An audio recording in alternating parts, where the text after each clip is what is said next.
All right, this short video is meant to sum up everything that we have seen thus far prior to the book of Revelation. And I'm going to argue that all of this is a 5-step story. And we're going to see, and then I'm going to argue that the book of Revelation keeps telling that 5-step story over and over again. But we'll get there. There is 5 steps in everything that we have heard. Part 1 of the story is the first coming of Jesus Christ.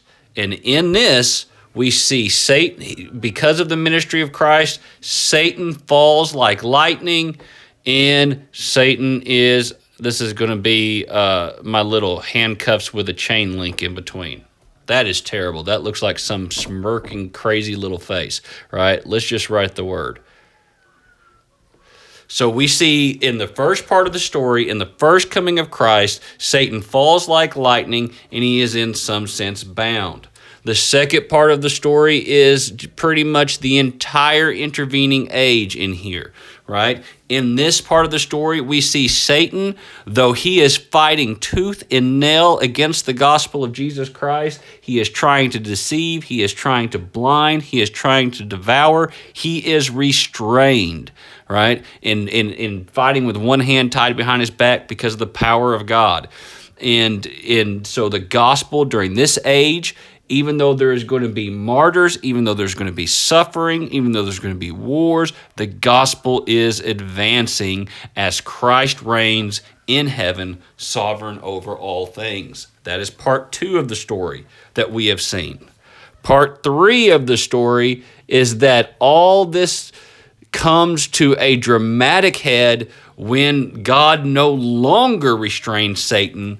He is released from his restraints according to 2 Thessalonians chapter 2, and immediately Satan goes to his end game that he has been trying to do. He brings out the big A Antichrist. He deceives the nations,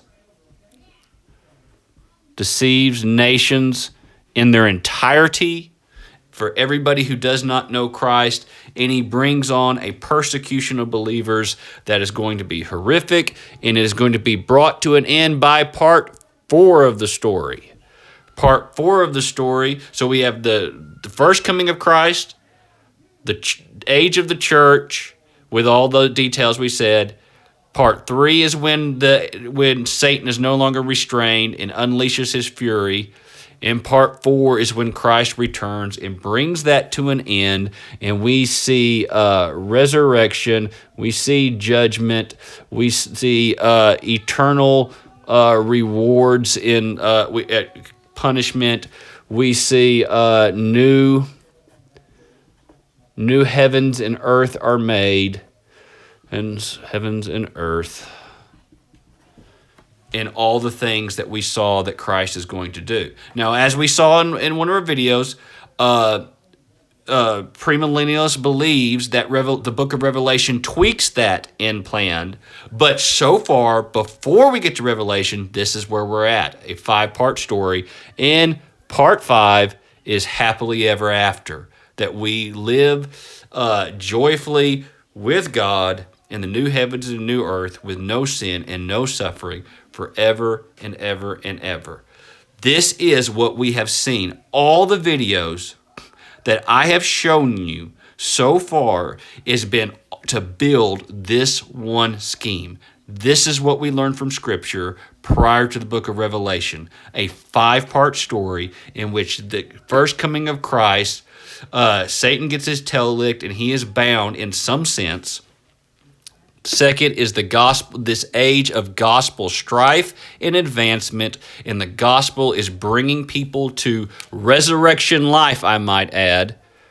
Resurrection life through gospel, right? And even with all the fighting and all the suffering and people dying for the gospel advances and Christ is reigning and sees to it that his church will be built and that the gates of hell will not prevail against it. And this lasts up to 3. Satan is released, brings his wrath, which is brought to an end by the second coming of Christ, and we all live happily ever after, step 5. That is the story thus far. Next, we will find out if the book of Revelation reaffirms this story or alters this story.